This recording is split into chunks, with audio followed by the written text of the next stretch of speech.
All right, what's up? What's up, everyone?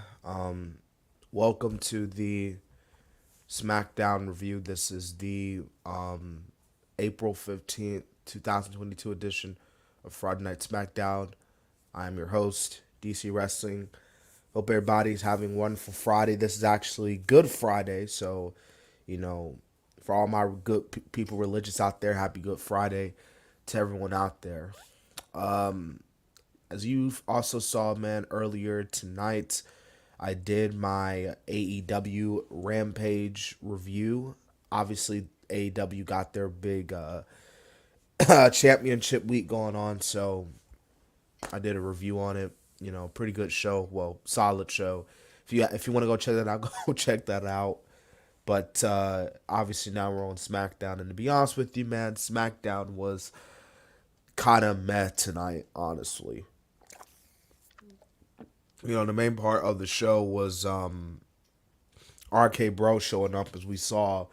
RK Bro teased that they were coming on the show tonight, and indeed they did. So yeah, if you want to type in the comment section or the live chat here, as we are, like I said, officially live. If you want to go ahead and put in your how do you feel about SmackDown tonight, well then be my guest. But yeah, yeah, and they're doing it. They're unifying.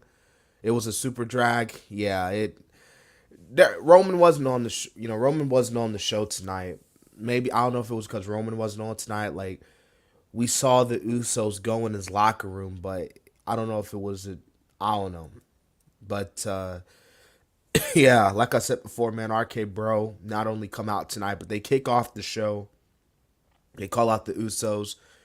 And the Usos, y'all know how the Usos be. Y'all know the Usos stick. Y'all know how the Usos operate. They're like, this is our show. Like we run this show. We the bloodline because we the ones. They throwing up the ones and everything. So, Riddle and Owens are like, oh, you came on our show, so we might as well hop on your show. Well, then again, this is our show. And basically this whole segment was just to set up what is now happening. It's official, and that is at WrestleMania Backlash. It will be RK Bro. It will be the Usos winner take all title unification match for both the SmackDown and Raw tag team titles. And I mean, it's cool. Like we've seen the match before, but like I don't know, cause like if they do that, then that means that we're gonna have another unified championship on WWE, and it's like, what about the brand split? You know what I mean? This is my prediction. I see Cody Rhodes beating Roman Reigns at SummerSlam, and I see Seth Rollins winning Money in the Bank, and that's how Cody and Seth got a feud for the rest of the fall. I I don't know. I really don't know what to say about that, but yeah, Cody's definitely gonna beat Roman at Summer. Well, and it might not be at SummerSlam, but Cody's definitely like at this point now, in contention of beating Roman Reigns. So yeah, and if not Cody, then we all know the Scottish psychopath Drew McIntyre. But uh, like I said, we got the two teams going at it, and of course, as we see backstage, Mr. Riddle is like, "Listen up, man. Like I want a shot. I want a shot against Jimmy Uso tonight." And you know, Adam Pearce is like, "All right, you got it." So the main event is settled. We got the women's tag team match. Naomi taking on Rhea Ripley, and of course, Rhea Ripley is back. She was in protocol. That's why we haven't been seeing her. Obviously, got a pal C Nation dog. Hi, sorry I'm late. Hey man, all good C Nation dog. It's good to see you here. It's good to have you here on the live stream tonight. But yeah, Rhea Ripley is back, and she fights Naomi. Solid match between the two women. Obviously, Sasha Banks and Liv Morgan were both there, and Rhea Ripley wins. But nah, man, Rhea wins, and I already knew. Like, I was like, ain't no way Naomi's beating Ripley. Like I love Naomi to death, but like, ain't no way she gonna beat you know Rhea Ripley. Yeah. But I heard a rumor saying Roman's not losing anytime soon. I have a bad feeling that at some time that they do. Cody versus Roman, it looks like Cody might lose his first championship match. Nah, I don't think that's going to happen. By SummerSlam, God knows how long Reigns is going to be champion by that point. So I don't know about that. Because you got to think, rumors are just rumors. So, I don't know. I don't know. I think Cody's gonna beat him at SummerSlam. Why does WWE always have to do 50-50 booking? Signation Dog, I can't answer that. I really can't. Um, I'm honestly, I really can't answer that because that's how WWE do. That's how WWE do. So I don't. They don't need to do it, but they feel the need to do it. So I don't know. After the match, we see Madcap Moss and surprisingly Drew Gulak. So Drew Gulak's a commentator now, which is pretty cool actually. Drew Gulak, despite the fact that he tapped out like a little girl tonight, Drew Gulak actually played his role right with commentating tonight. And obviously, you get that heel heat with Charlotte. So yeah. Reigns is the only person WWE with no 50-50 booking. Well, when you're the tribal chief, when you're the head of the table, you don't need no 50-50 booking. You know? Reigns is like, screw the 50-50 booking. I don't need it. You know what I mean? So rightfully so. Rightfully so. But anyways, going back, like I said, Drew Gulak, I was surprised to see him being a part of the whole interviewing. Like he actually did a really good job at interviewing tonight with Corbin. Well, Madcap Moss. Madcap Moss is like, I'm gonna get my beating on Corbin, but first, let me take care of Humberto Carlito. So that is the next match, Madcap Moss and Humberto. These guys have, I ain't gonna front, and I'm just gonna be real. I didn't really care for this match. I didn't. I'm being whole honesty here. Um, no offense to Madcap, of course. I'm glad that Madcap did get the win here. I think they can really build up Madcap as this solid babyface. I think he'll be like a good mid card champion on SmackDown. So yeah, but as far as the match goes, I mean, it was, I didn't really care to be honest. Uh, Drew Gulak is never going to be in the main event now after what happened tonight. Well, Drew Gulak was never going to be in the main event. He was like he Drew Gulak I think was like, I ain't gonna lie, I don't think Drew Gulak was never intended on being a main event player in WWE. Maybe in another company, maybe, but not really WWE if I'm being honest with you guys. All right, so after that, man, like I said, we get Drew Gulak again, but this time he's in the ring with Charlotte Flair, and like Charlotte goes on, she's gonna make Ronda say I quit. She talks about how it was, everyone's saying you tapped out. Charlotte's like, I was just fixing my bra. Like you fans are ridiculous. Gulak, you're a quitter. These fans are quitters. She was just calling everybody a quitter at this point. And like I said, she attacks Drew Gulak, puts him in the figure eight. Poor Gulak, the poor dude was like tapping out to the point where he said, "I quit." So you got a grown man like Drew Gulak telling Charlotte Flair, "Hey, I quit." Now, Charlotte Flair should be really happy that ain't Triple H in 1999, because if that was Triple H would have took that sledgehammer and let's just say he would have done some crazy stuff to Charlotte. Let's just say that. What's up, Senior man, appreciate you being on the stream. You know what I mean. Drew Gulak's chances of being a main eventer got worse tonight. Oh yeah, you ain't gonna never take Drew Gulak. You can't take Drew Gulak seriously anymore because he freaking like tapped out like he did tonight, like a little girl to Charlotte. But I do get what they were trying to do. Obviously, they're trying to build up Charlotte as this heel. So if this was their way of getting heat for Charlotte, well, hey, you do what you need to do. So, yep. Uh, yeah. So good on. So I guess they did good. I guess that's all I'm got to say. I guess they did good. DC Rampage was good.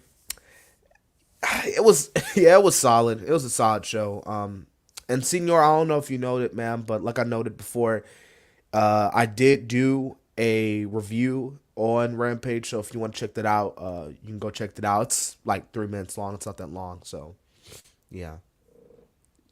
I can't believe a small woman made Charlotte Flair make a big man Drew Gulak quit. LOL. Well, when you're the queen, I guess you can dominate anybody. I guess inside and outside the ring. Anyways, after that, we get Drew McIntyre and Sami Zayn. This was just again, and this is like this match was one of the main reasons why this episode of SmackDown just wasn't that great, to be honest with you. I get what they were trying to do. I 110% understand what they were trying to do. But these guys wrestle, they tingle for a little bit, but we all know what happens. Like, you even had McAfee getting involved, obviously Sami using him as a bait, but we see Sami once again leaving, running up, walking out, and obviously Drew wins by count out, and Sami runs on. Adam Pearce is like, listen, you can't keep doing this. This has to stop. And it's going to stop next week, because next week you, my friend, are going to fight Drew McIntyre again in a lumberjack match. So, yeah. And speaking of Drew Gulak is going to AEW. I mean, even if he goes to AEW, he ain't. Let's not act like he ain't gonna be no main eventer there. Drew Gulak goes to AEW. I feel like he'll just get lost in the shuffle. He'll have probably one big match for the TNT belt, and then he'll be wrestling on Dark and Dark Elevation. Like that. That's strictly what Drew Gulak's gonna be. My honest opinion, because it's like almost every time when these wrestlers get signed to AEW. And like C Nation just pointed out, if I was Drew Gulak, I would leave and go to Impact Wrestling. Yeah, I think Impact Wrestling, like if Drew Gulak, I wouldn't necessarily say if he was to leave. Let's say maybe if Drew was to get released. If Drew Gulak got released today, like if he got released tonight or tomorrow, then I think Impact Wrestling would be a good fit for him. I know a lot of people don't watch Impact Wrestling, even though it's not highly, but it's underrated. But I think in Drew's case, I think he would fit pretty well over in Impact Wrestling. So we get the Intercontinental title match. I ain't gonna front. I almost forgot there was an Intercontinental title match. Jinder Mahal and Ricochet. This wasn't a bad Intercontinental title match.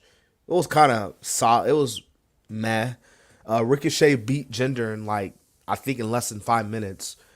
But Ricochet looked good though. Even though this wasn't that long of a match, Ricochet looked good. He really looked good, and Jinder did good as well. Don't what John Cena said. Don't hinder Jinder. So yes, do not hinder the Jinder. Impact Wrestling is underrated. The whole company is doing the best work of their whole company since they became Impact Wrestling. I do agree. I heard. I saw some clips last night of their show, and it was pretty good stuff. And like I said, their pay-per-view Rebellion, which I will be doing the predictions. Well, I already recorded it, but it's coming out Sunday. Should be a really good show. All right, so we get Lacey Evans cutting a promo. She talks about her father's abuse, the mental health issues, the addictions, He soon found himself a wanted man due to an assault charge. Lacey cut a really good promo, and I've been loving this whole Lacey Evans. Like, I think she's been doing a good job in her vignettes, her promos recently. Like, it's Lacey. I felt like, don't get me wrong, Lacey's a heel is good, but I think babyface Lacey is good because, like, it's kind of hard to get someone like Lacey, who was a military veteran, U.S. Marine, someone who has served our country well. It's kind of hard for them to get over as a heel. So I think them bringing Lacey back as a babyface, especially the crap that went down with her and Ric Flair last time she was on WWE programming, I think it's good. I think it's good. So I hope Lacey Evans comes back, and I hope she comes back strong. We've seen Natalya, Shayna Baszler. Shayna was looking at the clothes and stuff, and Natalya was like, "Oh, like, who the heck does Lacey Evans think she is?" And now someone else is taking over our locker room, and it's Raquel Rodriguez. Raquel Rodriguez, man, she introduced herself. Raquel looked good tonight. Let me just say, looks way better than her boyfriend Strowman, which I don't know what the heck he did with his hair, but yeah, yeah, good stuff. So, main event time. One half of the Raw Tag Team Champions, Riddle, taking on one half of the SmackDown Tag Team Champion, Jimmy Uso. This was actually a pretty good main event that saw, Riddle hitting the RKO in the end and getting the win over Jimmy Uso. And like you see here, RK Bro standing tall. Yeah. I like WWE and AEW. How about you? Yeah, really good, really good. WWE, they're pretty good at what they do. AEW, same. There's some faults, but overall, good source of entertainment. Sports entertainment, pro wrestling, whatever you want to call it. I can't wait for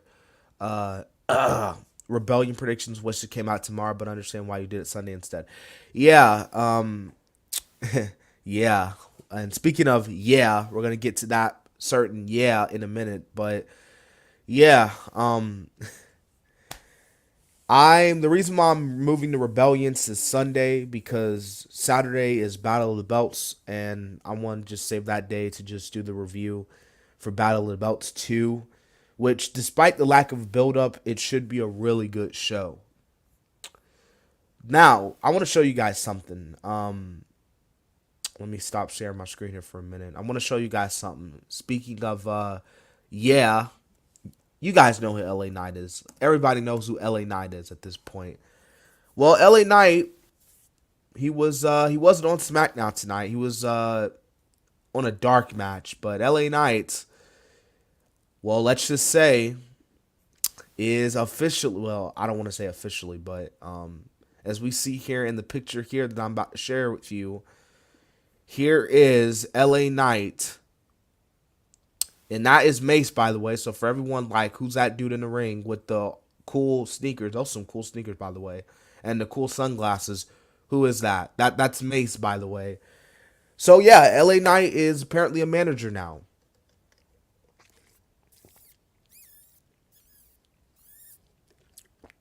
I'll let that sink in for a minute.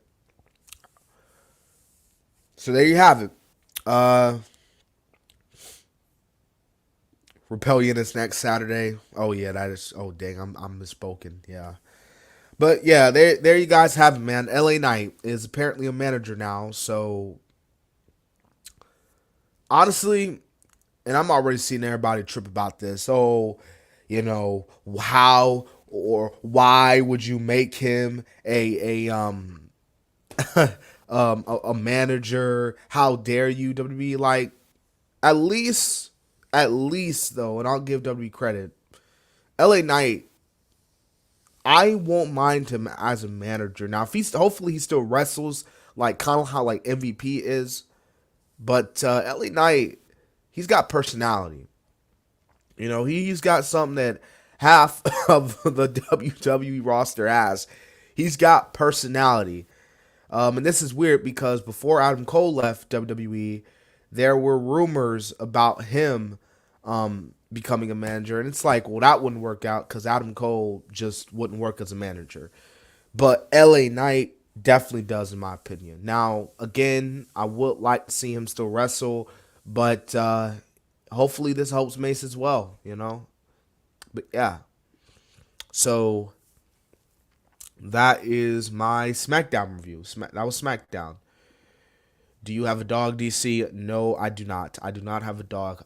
I used to have a fish, but let's just say they died. Yeah, it was we got them and they died the same day.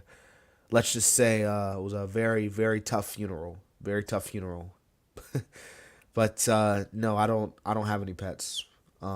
Maybe in a few years from now I might get a pet, but I don't know. I strictly do not know. Anyways, so like I said, SmackDown was meh tonight. It was kind of meh. Rampage was solid too. The world title match is really good, but Anyways, uh, don't really know what else to have for you guys, but I'm going to bounce out here, as they say. Uh, I will, like I said, guys. Tomorrow, Battle of the Belts. Friday night. I mean, that's tomorrow. Sunday, we got Rebellion, and then Monday Raw, Tuesday NXT, Wednesday AEW, Thursday. I might have a video planned for Thursday. I got a video that I'm planning on doing. It's about John Cena and Randy Orton, so that should be out next week. And then SmackDown. Can't believe April is almost coming to an end already. Like, it's literally April 15th. Like, we're already halfway through April. Like, guys, like, January went by fast. February went by fast. March went by fast. Like, it's just like the months are going by fast. We're already in the spring. Like, the winter just went by, like that. And yeah, this kind of sums up SmackDown. SmackDown was boring tonight. No Roman Reigns equals, well, boring. Yep, that was the show tonight. So, anyways, guys, I appreciate everybody in here in the chat. I appreciate everybody being on the stream, man. This has been the Kid DC Wrestling, and so, yeah.